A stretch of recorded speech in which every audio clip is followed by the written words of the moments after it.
Happy Monday all. Hope you've had a lovely weekend. Last week before half term, so one last push that we can all put in to make sure we're doing the work to the best of our ability. Guided reading is going to follow the same structure this week as it did last week, so you're going to have the same text over 2 days.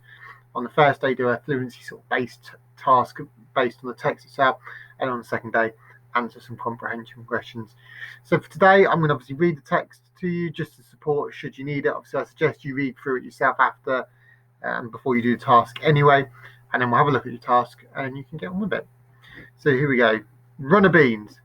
Many teachers across the country like to do their bit for charity, but not all go to lengths of those from Rosebrook Primary School in Durham. Over the last year, a group of 5 teachers from the small village primary school have completed the amazing feat of 4 marathons.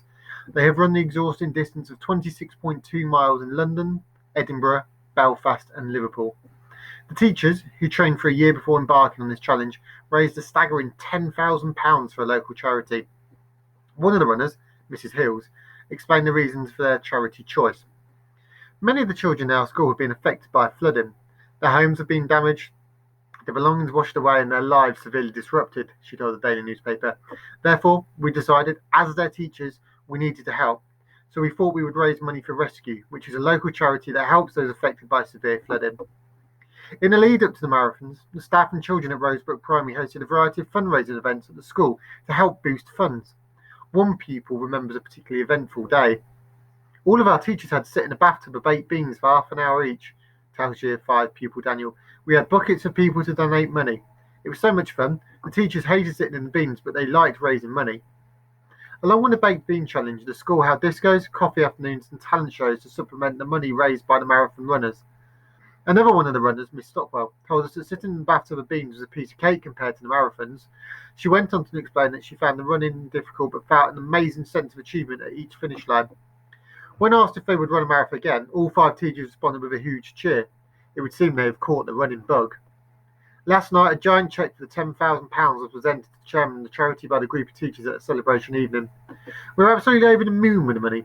Everyone at Rescue is overwhelmed by the generosity of the staff, children and families of the Rosebrook Primary. This money will help us provide the correct level of support to families in the area affected by flood damage, Gary Holden, chairman of Rescue, told us. The staff at Rosebrook Primary have vowed to continue their fundraising efforts and look forward to future challenges. So there's your text. Obviously, let's have a look at what 2 tasks you've got the choice of for today. So obviously, it's all based on that text. You are either going to create a poster. Now, this poster is which Rosebrook Primary School could have used to advertise one of those fundraising events. So obviously it talks about the baked beans and all that. You could come up with something creative that maybe isn't necessarily on there. But what details do you need to ensure is on the poster? How are you going to make it clear to the audience of the poster what the fundraising event is about? And then where possible, you need to refer to the information. So what is money being raised for? Who's potentially involved? Whose names could go on it? Again, you've got to think logical on that front, but you can get creative with the poster. Or for your other task, if you want to, you can create a range of other headlines and subheadings that this newspaper could have used instead of runner beans. So I know use runner beans, obviously the joke being that runner beans were food, yet beans, teachers, clever. If you're beanie, you can be very clever, and the runners. But what else could you come up with? Get creative. Obviously, this is a humorous activity in terms of what the teachers are doing with the baked beans. Obviously, they're running to raise money. It would be a light-hearted newspaper report, as you can see there. So how could you make your headline humorous? Could you put a twist on it? Okay. And if you're doing this, you need to come up with 4 different headlines, and also consider presentation. Obviously, newspaper headlines we know to be bold. Don't just write them in your normal handwriting. Okay. So we look forward to seeing what you come up on this front. Obviously, creativity is all there for you to run with, and we look forward to seeing them at 11:40. We'll see you then. Take care.